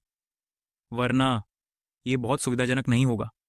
उसने अपने दांत पीसे और मुझे घसीटते हुए तीसरी मंजिल की ओर ले गई। सबको पता था कि फिल्म में जब कोई खलनायक अपना भेष उतार देता है तो नायक की बुरी तरह से पिटाई होने वाली होती है। मैंने तुरंत अपनी पूरी ताकत से पैर जमा लिए, लेकिन वह मुझे घसीटती रही। मैं उसकी जांघ से लिपट गई। जान, मैं गलत थी। मैं अब कभी नहीं भागूंगी। मैं सच कह रही हूं। कृपया मुझे मत मारो। अब से जो तुम कहोगी वही होगा। मैं कसम खाती हूं। मेरी जिंदगी इतनी दुख भरी क्यों है? मैं भेड़िए की मान से बचकर निकली, लेकिन सीधे बाघ के जबड़ों में गिर गई। वह झुकी, मुस्कुराई। मेरी तरफ देखते हुए उसने कहा, कितने डरपोक हो। जब मैंने अंधे होने का नाटक किया तब भी तुम इतने बेखौफ थे कि मेरे ऊपर रौंदते फिरे। अब देखो, मरने से डरे हुए हो। फिर भी वह मुझे घसीट कर ऊपर ले गई और उस कमरे में धकेल दिया। बत्ती जल गई और तस्वीरों की दीवार फिर से मेरे सामने आ गई। तस्वीरों की घनी कतार ने लगभग मेरे ट्राइपोफोबिया, आंखों के डर को जगा दिया, जिससे मेरे सिर में झुंझुनी सी दौड़ गई। मुझे पूरा यकीन था कि वह आखिरकार मुझे एक नमूने में बदल देगी और वहीं लटका देगी। मैंने हिचकिचाते हुए पूछा, तुम कब से ऐसी बन गई? ये सब इतना अजीब क्यों है? वो धीरे से हंसी और मेरे गालों को चुटकी काटी। जिस दिन मैं तुमसे मिली थी, मेरे करीब आकर उसने मेरे कान में फुसफुसाया, अगर तुम ये कमरा न ढूंढते, अगर तुम हमेशा मुसीबतें खड़ी न करते और भागने की योजना न बनाते तो मुझे तुम्हें बंद न करना पड़ता। अच्छे बच्चे बनो प्यारे। हमने शादी का रजिस्ट्रेशन करवा लिया है और शादी बस आने ही वाली है। क्या तुम्हें नहीं लगता ये गलत है? क्या ये भी गलत नहीं था जब तुम भागने की योजना बना रहे थे? मेरी नई पत्नी ने मुझे बंद कर दिया था। मुझे मुश्किल से यकीन हो रहा था। उसने मुझसे बाहरी दुनिया से संपर्क करने के सारे साधन छीन लिए और सामने का दरवाजा कसकर बंद कर दिया। जब वह घर पर होती थी तो मेरे हाथ पैर खुले रहते थे। जब भी वह बाहर जाती मुझे पैरों में हथकड़ी पहननी पड़ती थी। वह मुझे ठीक से व्यवहार न करने के लिए दोषी ठहराती थी और कहती थी कि हमारी शादी में किसी भी तरह की बाधा नहीं आनी चाहिए। जिस दिन हमने शादी की तस्वीरें खिंचवाई, वह हर पल मुझ पर नजर रखती रही, मुझे भागने का कोई मौका नहीं दिया। उसने अभी तक मुझे किसी नमूने में नहीं बदला था, लेकिन मुझे शक था कि ऐसा होने में ज्यादा समय नहीं लगेगा। वह तो बाहर भी खड़ी रहती थी जब भी मैं बाथरूम जाता। अगर मुझे पता ना होता कि वह कितनी अस्थिर है, तो इस तरह हर दिन साथ बिताने से शायद मैं उससे प्यार करने लगता। मैंने विरोध करने की हिम्मत नहीं की। मुझे डर था कि वह सचमुच मुझे मार डालेगी। बचपन से ही मेरी आशंकाएं सही थीं। विक्टोरिया बहुत डरावनी थी, इसीलिए मैंने हमेशा उससे बचने की कोशिश की थी। अंत में मैं फिर भी बच नहीं पाया। हमारी शादी के दिन मैं यही सोचता रहा कि प्रतिज्ञाओं के दौरान मैं हिम्मत जुटाकर चिल्ला सकूंगा। मैं नहीं करता। फिर स्तब्ध निगाहों के नीचे हर मेहमान को देखते ही मैं समारोह से भाग निकलता। असल में मेरे चारों ओर फूल और लहराते सफेद पर्दे मुझे दुख से भर देते थे। मुझे ऐसा लगता था जैसे मैं किसी अंतिम संस्कार में आया हूं जहां अब सहारा लेने लायक कुछ भी नहीं बचा है। मैं वहां पहुंच चुका था और वहां से निकलना नामुमकिन था। बेहतर यही होगा कि मैं अच्छा व्यवहार करूं। विक्टोरिया ने वादा किया था कि अगर मैं अच्छा व्यवहार करूंगा तो वह मुझे कैद करना बंद कर देगी। उसके लिए अच्छा व्यवहार करने का सीधा सा मतलब था आज्ञाकारी होकर उसका पति बन जाना। विक्टोरिया की आंखें नम हो गईं। शायद वह भावुक हो गई थी क्योंकि उसकी योजना कामयाब हो गई थी। आखिरकार उसने मुझे इस पिंजरे में फंसा लिया था जहां मैं पूरी तरह से उसकी दया पर था, एकदम बेबस दिख रहा था। मैंने अपनी अंगूठी पहनी, फिर उसकी अंगूठी उसकी उंगली में पहना दी। उसने मेरी तरफ देखा और फुसफुसाते हुए कहा, पतिदेव मुस्कुराइए, हमारी शादी हो गई है। बोनस अध्याय। विक्टोरिया पहली बार व्हाइट से उसकी छोटी बहन की जन्मदिन की पार्टी में मिली थी। व्हाइट एक कोने में ऐसे खड़ा था जैसे किसी दृश्य का हिस्सा हो। सब उसे अनदेखा कर रहे थे, मानो वह जंग परिवार के लिए कोई अजनबी हो। वे दोनों एक ही मिडिल स्कूल में पढ़ते थे। विक्टोरिया ने उसे कुछ बार देखा था। वह हमेशा अकेले ही आता जाता था। परिसर के बच्चे अक्सर स्कूल की छुट्टियों में साथ खेलते थे, लेकिन व्हाइट कभी उनके साथ नहीं खेलता था। फिर एक दिन उसने उसे सड़क किनारे आवारा बिल्लियों को दाना खिलाते देखा। वह उसके पास गई और पूछा कि क्या वह उनके साथ खेलना चाहता है। व्हाइट ने उसे पूरी तरह से अनदेखा कर दिया, मानो वह अदृश्य हो। इससे विक्टोरिया को बहुत गुस्सा आया। भला कौन सा बच्चा उसका दोस्त नहीं बनना चाहेगा। इसके अलावा वह बहुत ही बदतमीजी कर रहा था। स्कूल शुरू होने के बाद विक्टोरिया ने देखा कि कुछ बड़े छात्र सड़क पर उसे घेर रहे हैं और पैसे मांगने लगे। विक्टोरिया बीच में आने ही वाली थी कि व्हाइट ने तीनों से अकेले ही भिड़ गया और उन्हें इतनी तेजी से पीटा कि विक्टोरिया उसे हिलते हुए भी मुश्किल से देख पाई। फिर खरगोश से भी तेज दौड़ते हुए विक्टोरिया उसके पीछे भागी। जब आखिरकार उसने उसके बैग का पट्टा पकड़ लिया तो वह घूमा और उसे मुक्का मार दिया। विक्टोरिया का होंठ फट गया और यहां तक कि उसे पकड़े हुए हाथ में भी तेज दर्द होने लगा। विक्टोरिया दर्द से कराह उठी। क्या तुम बिना सोचे समझे सब पर हमला करते हो? वाइट जम गया। तुम मेरा पीछा क्यों कर रही हो? वह खुद भी इसका जवाब नहीं दे पाई। वह उसके साथ खेलना चाहती थी या ये जानना चाहती थी कि वह क्या कर रहा है। अंत में वाइट ने कॉटन स्वैब और रबिंग अल्कोहल खरीदा। फिर वापस आकर उसके होंठ पर लगे घाव को साफ किया। विक्टोरिया ने कहा, अब से मेरे साथ स्कूल आना जाना करो, फिर कोई तुम्हें तंग करने की हिम्मत नहीं करेगा। परिसर में कई बच्चों को कार से स्कूल ले जाया जाता था, लेकिन व्हाइट हमेशा अकेले ही जाता था। उसे भीड़ पसंद नहीं थी और वह दिन भर मुश्किल से ही बोलता था, जिससे वह आसानी से निशाना बन जाता था। फिर भी उसने मना कर दिया। उसने बचे हुए कॉटन स्वैब और अल्कोहल उसके हाथों में थमा दिए और फिर मुड़ गया, घूम कर चला गया। विक्टोरिया फिर उसके पीछे भागी। ये घर का रास्ता नहीं है, तुम कहाँ जा रहे हो? व्हाइट ने एक डिब्बा बंद खाना खरीदा, बैठ गया और खाने लगा। विक्टोरिया भी उसके पीछे पीछे गई। दोनों एक सुविधा स्टोर में बैठकर गर्मा गर्म सस्ता खाना खा रहे थे। बाहर राहगीरों को देखते हुए खाना खाते खाते व्हाइट अचानक कहीं खो गया। विक्टोरिया समझ नहीं पा रही थी कि वो क्या सोच रहा है। खाना खाने के बाद उसने अपना बैग कंधे पर रखा और सड़कों पर भटकने लगा, सचमुच बिना किसी मंजिल के। स्कूल 5:30 पर खत्म हुआ, लेकिन वह रात 8 बजे तक घूमता रहता था। आखिरकार वह एक कॉफी शॉप में गया, अपना बैग टेबल पर रखा और घर जाने से पहले अपना होमवर्क पूरा किया। स्कूल के बाद की यह उसकी अजीब दिनचर्या थी। तब से विक्टोरिया अक्सर उसके पीछे पीछे जाने लगी। वह जहां भी जाता, विक्टोरिया भी उसके साथ जाती। उसने पाया कि व्हाइट को मौज मस्ती करना आता था। वह शॉपिंग मॉल में घूमता, फिर थक जाने पर मिठाई की दुकानों में होमवर्क करता। अगर कोई रेस्टोरेंट उसे पसंद आ जाता तो वह वहां खाना खाने चला जाता। कभी कभी वह मनोरंजन पार्क भी जाता और हर तरह के झूले का आनंद लेता। आकर्षण। जाहिर है विक्टोरिया हर दिन उसका पीछा नहीं कर सकती थी, वरना उसके माता पिता उसे कड़ी सजा देते। उसका परिवार बेहद सख्त था। उसने जॉन परिवार की स्थिति के बारे में भी सुना था। ये बात उस इलाके में किसी से छिपी नहीं थी। इसलिए कुछ दिनों बाद वह फिर से उसका पीछा करने लगी। लगभग 2 महीने बाद व्हाइट एक प्रचार पोस्टर के सामने रुका। उस पर दूधिया सफेद शोरबे में उबली हुई मछली दिखाई गई थी, जिसका मांस कोमल और ताजा लग रहा था। उसने निगलते हुए उससे पूछा, क्या तुम पैसे लाई हो? विक्टोरिया ने उसकी ओर देखा और उसके थोड़ा शर्मिंदा सा चेहरा। यह पहली बार था जब उसने उससे बात की थी। मैंने की। तो वे अंदर गए और भरपेट खाना खाया। बाद में व्हाइट ने शर्माते हुए उसे देखकर मुस्कुराया। मैं तुम्हें अगले महीने जरूर चुका दूंगा। उसे आम तौर पर हर महीने भत्ता मिलता था, लेकिन यह रोज कैफे में केक खरीदने, बोबा पीने और लगातार बाहर खाने के लिए बिल्कुल भी पर्याप्त नहीं था। इन आदतों और सप्ताहांत में घर पर न रहने की वजह से उसके खर्चे स्वाभाविक रूप से बहुत ज्यादा थे। अपनी छोटी बहन द्वारा पीटे जाने के बाद वह गुस्से में था। उसने उसे सीढ़ियों से नीचे धकेल दिया। फिर वह 2 दिन के लिए घर से भाग गया, जिससे उसके माता पिता को बहुत शर्मिंदगी हुई। उन्होंने उसे क्रूर समझा और उसका भत्ता पूरी तरह बंद कर दिया। वह घर पर नाश्ता और स्कूल में दोपहर का भोजन कर सकता था, लेकिन कक्षाएं समाप्त होने के बाद वह घर जाने से इनकार कर देता था और भूखा ही सड़कों पर भटकना पसंद करता था। विक्टोरिया के पास पैसे थे और वह अक्सर उसके लिए भुगतान करती थी। व्हाइट ने शायद विक्टोरिया का खाना स्वीकार करने के बाद आर्नी महसूस किया, इसीलिए वह अंततः उसके साथ समय बिताने के लिए सहमत हो गया। विक्टोरिया के माध्यम से व्हाइट जल्द ही उनके समूह में शामिल हो गया। परिसर में बच्चों के बीच व्हाइट अक्सर पृष्ठभूमि में ही रहता था, लेकिन कम से कम वह समूह का हिस्सा तो था। फिर एक दिन लड़के गपशप करने के लिए इकट्ठा हुए। एक दूसरे से पूछ रहे थे कि किसका फिगर सबसे अच्छा है, किस पर किसका क्रश है। हंस रहे थे और कौन किस लड़की को पसंद करता है। यह किशोरों की आम बातचीत थी। व्हीट एक तरफ खड़ा होकर सुन रहा था। कई लड़कों ने कहा कि वे विक्टोरिया को पसंद करते हैं क्योंकि वह सबसे सुंदर थी, उसका परिवार शक्तिशाली था और वह भविष्य में और भी ऊंचे पद पर पहुंच सकती थी। वे बच्चे रुतबे को अच्छी तरह समझते थे। अपनी उम्र के बावजूद भी वे प्रतिष्ठा को बहुत महत्व देते थे। व्हाइट चुपचाप सुनता रहा। फिर उन्होंने कहना शुरू किया कि विक्टोरिया को दूसरी कक्षा का एक लड़का पसंद है। वह बेहद सुंदर था। दोनों अक्सर पूरे स्कूल के सामने एक साथ भाषण देते थे और स्कूल हमेशा उन्हें प्रतियोगिताओं में एक जोड़ी के रूप में भेजता था। जब बाकी सभी ने जवाब दे दिया तो वे सब व्हाइट को घूरने लगे और उससे पूछने लगे कि वह किसे पसंद करता है। उन्होंने किसी को भी स्वीकार करने से इनकार कर दिया और धमकी दी कि अगर उसने सवाल टाल दिया तो वे उस पर भड़क उठेंगे। इस पूरी बात का मकसद यही था कि खेल ईमानदारी का था। व्हाइट ने मन ही मन अपनी कक्षा की लड़कियों के बारे में सोचा। फिर उनमें से एक का नाम लिया जो काफी हद तक उसके जैसी थी। एक शांत लड़की जो शायद ही कभी बोलती थी। उसे याद था कि वह विनम्र थी। एक बार जब कक्षा साफ करने की उसकी बारी थी तो वह ब्लैकबोर्ड मिटाना भूल गया और उसने उसके लिए यह काम कर दिया। उसे तब तक याद नहीं आया जब तक कि कक्षा शुरू नहीं हो गई थी। बाद में उसने ध्यान से देखा और पुष्टि की कि उसने वास्तव में उसकी मदद की थी। उसने सोचा कि उसका नाम लेना सबसे सुरक्षित विकल्प था, क्योंकि किसी और ने यह नहीं कहा था कि वे उसे पसंद करते हैं। इसके बजाय सब लोग उत्साहित हो गए और जानना चाहते थे कि ऐसा क्यों है। उसने कहा कि उसे शांत स्वभाव की लड़कियां पसंद हैं। यह बात आखिरकार विक्टोरिया और उस लड़की तक पहुंच गई।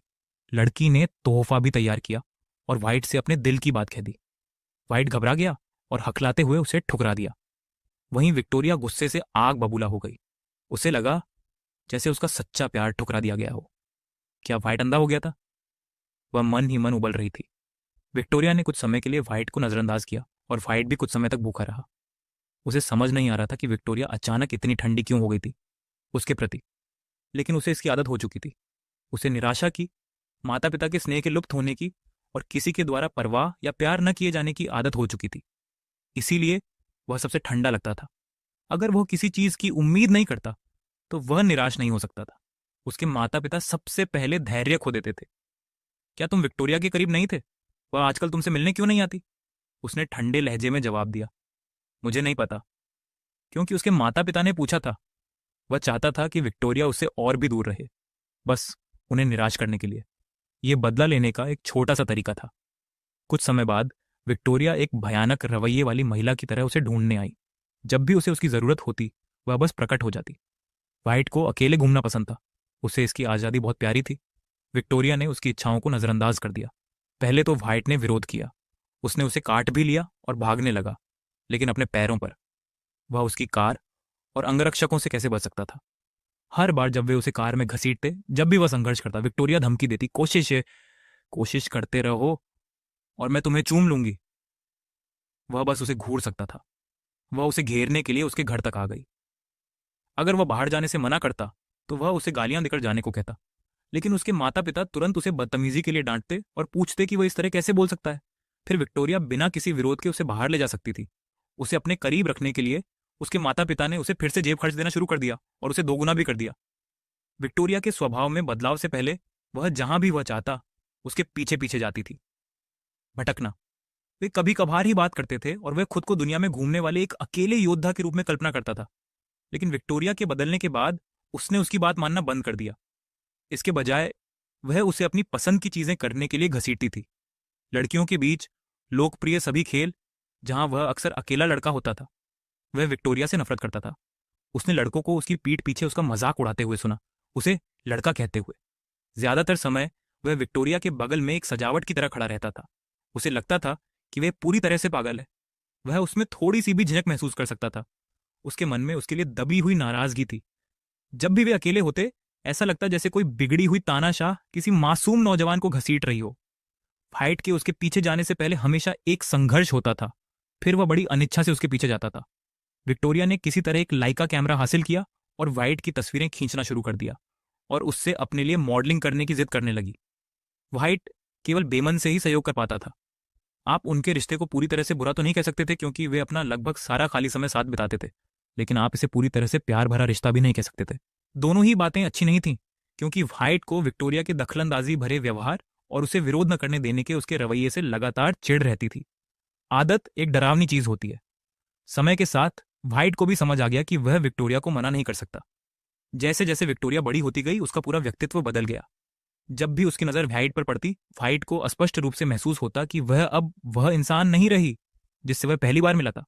उसकी आंखें गहरी और अथाह हो गई थीं, जैसे कोई काला अथाह तालाब। ज्यादा देर तक घूरते रहो तो तुम्हारी आत्मा उसमें खिंचकर डूब सकती है। कुछ और ही बात है। उन वर्षों के दौरान यह सब हुआ। विक्टोरिया के परिवार का रुतबा और भी बढ़ गया। व्हाइट मूर्ख नहीं था। उस माहौल में रहने के कारण वह सत्ता और रुतबे से और भी ज्यादा डरने लगा। विक्टोरिया कम बोलती थी, अक्सर व्हाइट से बस कुछ ही शब्द बोलती थी। वह उसे हरा नहीं सकता था और न ही उससे भाग सकता था। जब भी वह उसकी बात नहीं मानता, वह उसे चूमने की धमकी देती थी। सबसे बुरी घटना कार में घटी। विक्टोरिया ने पूछा कि उसे प्रेम पत्र किसने दिया था। व्हाइट ने हठपूर्वक उत्तर दिया, इससे तुम्हारा क्या लेना देना। वह गुस्से से हंस पड़ी। उसने ड्राइवर को बाहर निकलने का आदेश दिया। फिर व्हाइट की ठोड़ी पकड़कर ठंडे लहजे में पूछा, बताओ, क्या यह मेरा काम है? कुछ ही समय पहले ठीक उसके सामने व्हाइट ने एक प्रेम पत्र के टुकड़े टुकड़े कर दिए थे और उसे कूड़ेदान में फेंक दिया था। उस समय उसे प्रतिशोध का रोमांच महसूस हुआ था, ये जानते हुए कि विक्टोरिया की कार उसके पीछे आ रही है।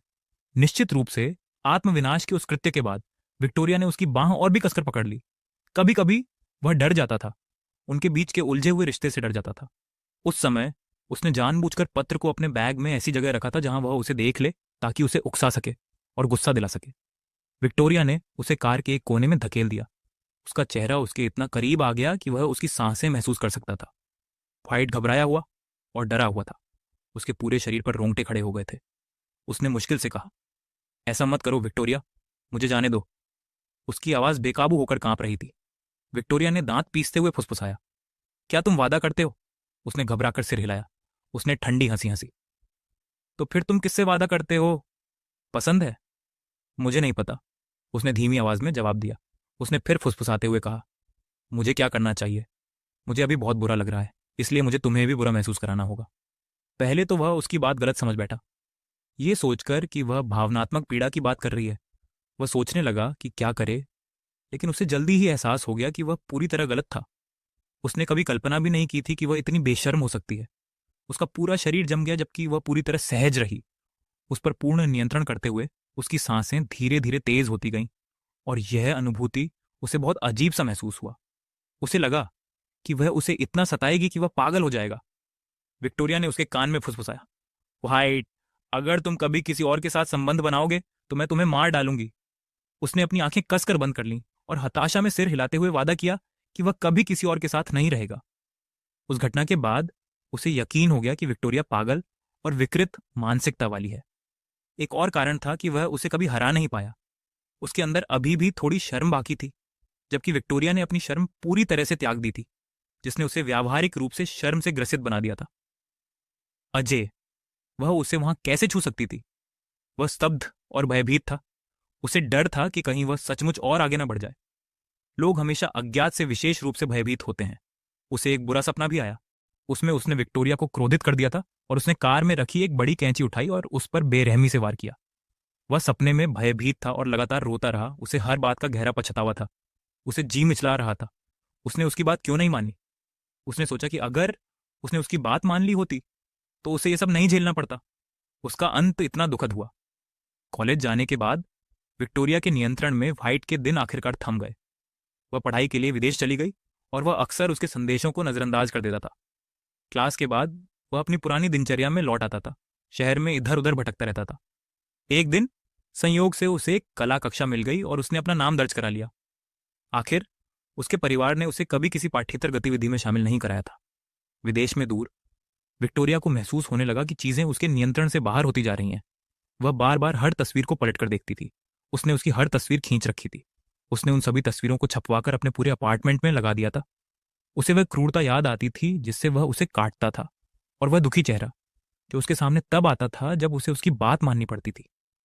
तभी उसे एहसास हुआ कि उसे सबसे कम याद आने वाला समय वह शुरुआती दौर था, जब वह उसके पीछे पीछे जाती थी और वे अजनबियों की तरह एक दूसरे से दूर रहते थे।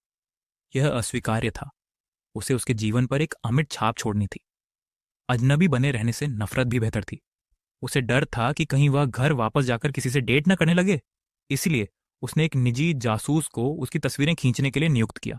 उसने पाया कि वह अब भी वैसा ही था और थोड़ा शांत हो गया था। जब भी वह घर लौटती, सीधे उसके पास जाती। उनका रिश्ता पहले जैसा ही तनावपूर्ण और झगड़ालू बना रहा। उसने तो अपने विला में एक पूरा कमरा उसकी तस्वीरों से भर दिया था।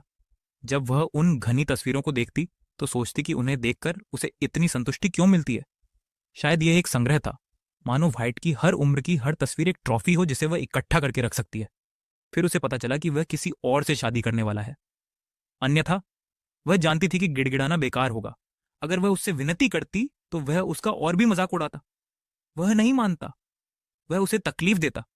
वह लगभग उसके साथ मर जाना चाहती थी। वह इतना निर्दयी कैसे हो सकता है? वे साथ पल्ले बड़े थे। इतने सालों बाद भले ही उनके बीच लगातार झगड़े होते रहते हों, फिर भी उसके मन में उसके लिए कुछ तो जरूर रहा होगा। उसने स्टीयरिंग व्हील को झटका दिया। कार को चट्टान से दूर मोड़कर पहाड़ की ओर धकेल दिया। चाहे कुछ भी हो जाए, उसे उससे शादी करनी ही थी। शादी के बाद व्हाइट, वह लगातार डर में जी रहा था। शुरुआत में विक्टोरिया उस पर कड़ी नजर रखती थी, यहां तक कि उसे अपने साथ काम पर भी ले जाती थी। उसकी उंगली में जो अंगूठी थी उसे हटाया नहीं जा सकता था, और उसमें एक ट्रैकिंग डिवाइस लगा हुआ था। दो अजनबी, वे एक दूसरे के प्यार में डूबे हुए दिखते थे। वाइट जानता था कि यह सिर्फ काम पर उसका अधिकार जताने वाला रवैया था। वह इस बात से भयभीत रहता था कि कहीं उसे मारने का मौका न मिल जाए। फिर भी विक्टोरिया ने कभी भी उसे जान से मारने का इरादा नहीं दिखाया। इसके बजाय उसने उसके साथ बहुत अच्छा व्यवहार किया। पहले जब भी वाइट बीमार होता था वह हिम्मत नहीं हारता था और कभी अस्पताल नहीं जाता था। वह बिस्तर में दुबक गया। अब जब भी वह बीमार पड़ता, विक्टोरिया घबरा जाती। वह तुरंत उसे अस्पताल ले जाती, खुद दलिया बनाती और उसे थोड़ा थोड़ा करके खिलाती। एक दिन वह कॉलेज के दिनों में हुए अपने तेज बुखार के बारे में सोचने से खुद को रोक नहीं पाया। उसने चाहा कि काश वह वहां होती। उसका बुखार बहुत तेज था। उसने खुद को मजबूर करके टैक्सी ली और घंटों तक आईवी पर रहा, कभी कांपता, कभी जलता और भूख से बेहाल। यह इससे कहीं ज्यादा बुरा था। विक्टोरिया भी परेशान होने लगी। वह उससे सामान्य बातचीत करती, हर परिवार के लिए छुट्टियों के उपहारों पर चर्चा करती, दूसरों द्वारा भेजे गए उपहारों पर बात करती, बदले में उन्हें क्या भेजना चाहिए, या उसके माता पिता की छुट्टियों की योजना पर चर्चा करती और यह तय करती कि उन्हें ईश्वर की शरण में जाना चाहिए या नहीं। कभी कभी वह अपने रिश्तेदारों के बारे में गपशप भी करती। ये पारिवारिक जीवन के सामान्य विवरण थे, गर्मजोशी से भरे और मानवीय भावनाओं से परिपूर्ण। उसने ऐसा जीवन शायद ही कभी जिया था, क्योंकि वह हमेशा अपनी ही आंतरिक दुनिया में रहता था। उसके माता पिता उसकी परवाह नहीं करते थे और ज्यादातर उसे अपने हाल पर छोड़ देते थे। वास्तविक दुनिया का अनुभव बेहद सीमित था। ये सब कुछ नया लग रहा था।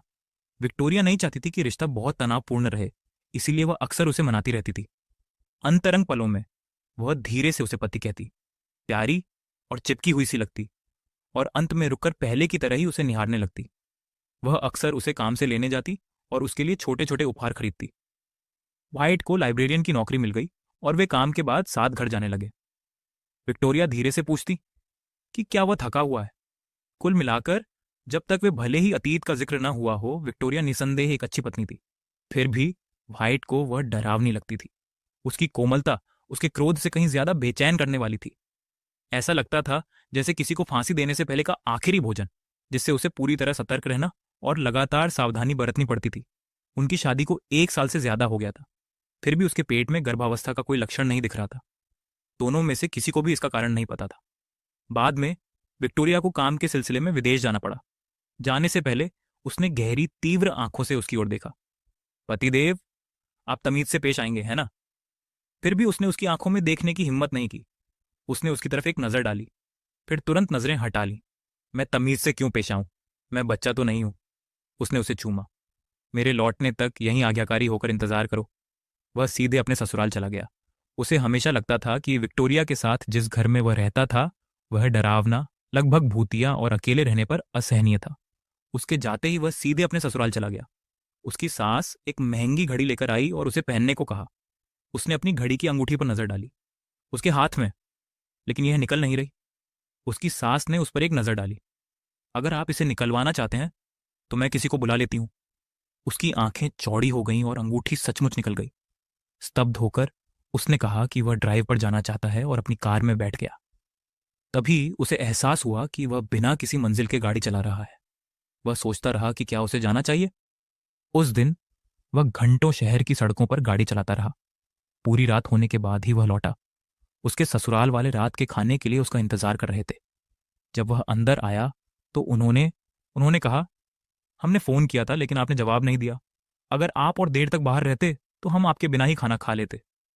उन्होंने माफी मांगते हुए मुस्कुराया और उनके साथ खाना खाने बैठ गए। उन्हें अचानक याद आया कि अपने माता पिता के घर में उन्होंने शायद ही कभी ठीक से खाना खाया हो। घर पर भी वे भूखे रहना या कुछ नाश्ता लेकर अपने कमरे में बंद रहना पसंद करते थे। लेकिन विक्टोरिया से शादी के बाद वे हमेशा साथ में खाना खाते थे, चाहे घर पर खाना बनाएं या किसी रेस्टोरेंट में जाएं। बड़े बुजुर्ग हमेशा कहते थे विक्टोरिया की आंखें बेहद आकर्षक थीं, मानो मुस्कुरा रही हों। कभी कभी वे अपने ससुराल वालों से मिलने जाते थे। पहले तो बुजुर्ग दंपति ने उनकी इस हास्यास्पद शादी का कड़ा विरोध किया था। अगर विक्टोरिया की आंखों की रोशनी कुछ समय के लिए चली ना गई होती तो वे कभी राजी ना होते। लेकिन बाद में उनके ससुराल वाले उन पर विशेष ध्यान देने लगे। वे अक्सर उन्हें उपहार देते और पूछते कि क्या विक्टोरिया ने कभी उन्हें तंग किया है। जब भी वे मिलने जाते, मेज उनके पसंदीदा पकवानों से भरी होती। उनकी सास उनके कटोरे में खाना डालती, वे उसे उठाकर खाते। खाना खाते समय उसने अपना चेहरा छुपा लिया, लेकिन उसकी आंखों से आंसू बहते रहे। आधी रात को अचानक वाइट के बेडरूम का दरवाजा खुल गया। वह चौंक गया। उसे लगा जैसे घर में भूत प्रेत का साया हो, लेकिन वहां विक्टोरिया थी, धूल से सनी और यात्रा से थकी हुई। वह बिस्तर के पास खड़ी थी, बिना हिले डुले उसे घूर रही थी। उसकी निगाहें ऐसी लग रही थीं मानो उनके बीच एक समुद्र हो। उसने अपनी नींद से भरी आंखों को मलते हुए पूछा, तुम वापस क्यों आई हो? वह अचानक आगे बढ़ी और उसे कसकर गले लगा लिया। वह मुश्किल से सांस ले पा रहा था। एक भयानक विचार उसके मन में कौंध गया। उसके जरिए क्या वह उसका गला घोंटकर उसे एक नमूना बनाना चाहती थी? तभी उसे अपनी गर्दन पर नमी महसूस हुई। वह देखना चाहता था कि विक्टोरिया को क्या हुआ है, लेकिन उसने उसे इतनी कसकर पकड़ रखा था कि वह हिल भी नहीं पा रहा था। फिर उसने उसे बेताब होकर चूमा, पहले से कहीं ज्यादा भावुक होकर। वे अगली सुबह तक एक दूसरे की बाहों में जकड़े रहे। उसके माता पिता के जागने से पहले ही विक्टोरिया फिर विदेश चली गई। 2 हफ्ते बाद वह हमेशा के लिए लौट आई।